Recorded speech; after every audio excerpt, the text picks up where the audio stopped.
There's been an outcry from the BIPOC community for production sets to have qualified hair and makeup artists. I've had to bring ridiculous things to set that my white counterparts never had to worry about. It's a mess. Let's get into it.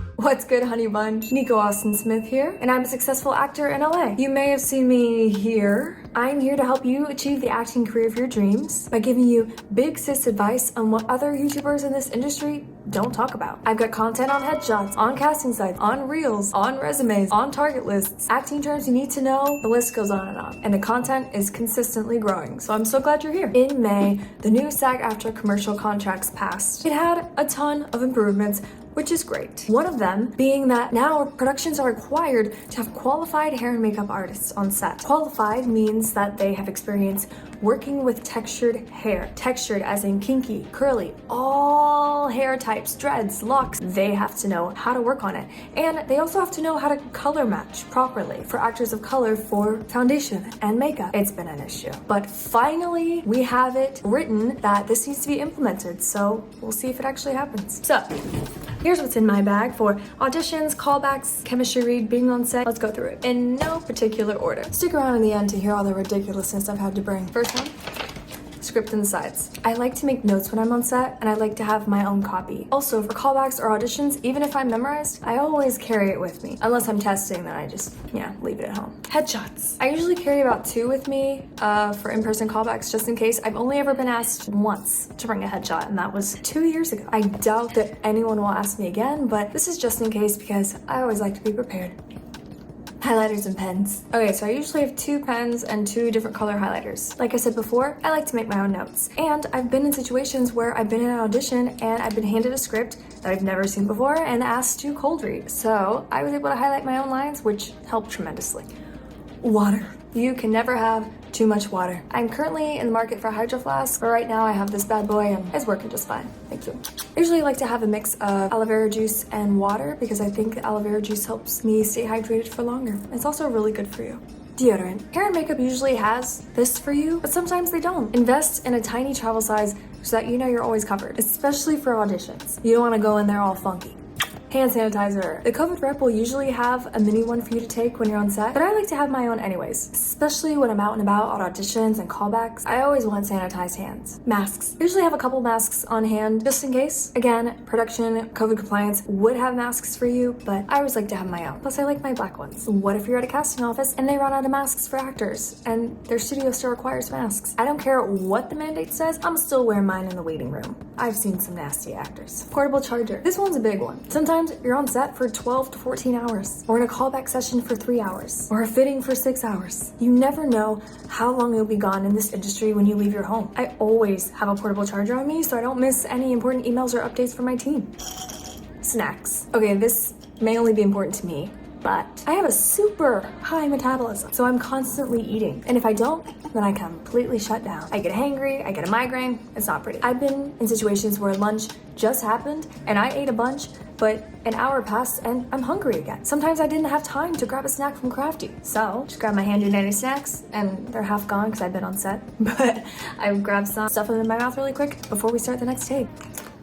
Dumb. So you've eaten all that food and now you got stinky breath. What's up next in my bag is either gum, floss, and mints. I have all of these in my bag just in case after snacking, I got nut breath. If you're on set, HMU will probably have these items for you to use, but I always feel more comfortable just reaching into my bag. And if you're not on set, maybe you have a chemistry read coming up, or you have to be really close to another actor, and you want to make sure you don't throw them off. I've been in chemistry reads before where someone didn't have the greatest smelling breath, and I always pray that that person is not me. So, AirPods. I always like to have some sort of music playing that my character would be listening to. It helps get me out of my head and into the thoughts of the character. I'll sometimes even do a meditation before going into the room just to center myself. Or I'll just plug in the headphones if everyone's being really loud and I just don't want anyone to talk to me. Comment down below if you'd like to know what meditations I use before going into the room. A good book. Those of you who know me, you know that this is one of my favorite books. I've read it so many times. Fire Next Time by James Baldwin. But y'all have heard the phrase, hurry up and wait, right? Sometimes when you get get to set, they rush you to get ready, you're all ready, and then you wait 4 hours or more before you even start shooting. I don't want to be staring at my phone the entire time, so I usually bring one of my favorite books with me so I can be entertained and relaxed. My passion planner. I never go anywhere without this thing. It has everything. My entire life is in this thing. So I always bring it to set with me. I make little notes in it if there's things that I know that I need to do the next day, and it keeps me on track. So I never go anywhere without my passion planner. Lip balm. I love this lip balm by Mario Badescu. It is the mint version. He has a regular version and a rose version as well, but I always like to have my own lip balm. I keep it in my pocket. I get chapped lips real easily, especially when I'm dehydrated or if I'm nervous, so I always like to have my own chapstick instead of waiting on hair and makeup to come over and apply lubricant to my lips. Next up is this Smell Good. I call it Smell Good. It's really like a roll-on essential oil that Danielle Bashuti gave to me when we were working on the Blue Rose, and it just smells so good and it's so calming and it just centers me. So I never go anywhere without it. Thank you, Danielle, if you're watching this. It's all because of you. Next up is my jar of medicine. So in here we've got Benadryl because I have weird like nut allergies. Sometimes I'm allergic to some nuts, sometimes I'm not, so I always carry Benadryl with me. We also have ibuprofen, we have allergy medicine, Gas-X because I'm lactose, some of the vitamins that I take throughout the day, Medilights. If you don't know what Medilights are, they're basically like little shots of Gatorade, like electrolytes in pill form, and you take it if you're feeling super dehydrated, and it just they're especially helpful on overnight shoots, and I learned about them from working on The Birch. And yes, I know the set medic on set will have some of this stuff, sometimes they don't. Okay, we are on to the makeup and the hair products that I've had to bring with me to sets, and also what I generally bring with me for auditions and callbacks and chemistry reads, testing, etc. Let's get into it. These are the hair products that I bring with me for callbacks and auditions. Just 2 things, bobby pins and scrunchies, that's all you need. Now here are all of the hair products that I bring with me to set when I've been booked, but the hair person hasn't reached out to me yet.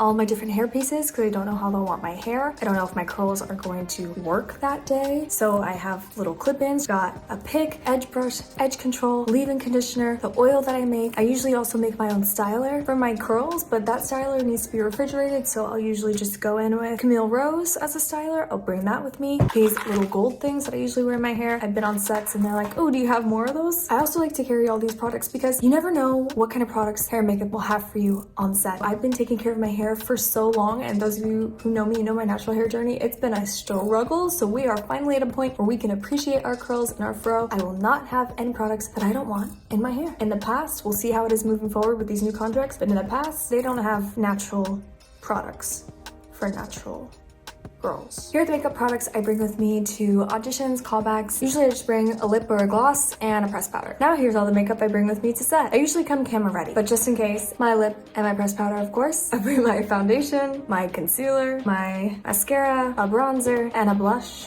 I also usually end up bringing makeup remover, just in case they do my makeup and I hate it.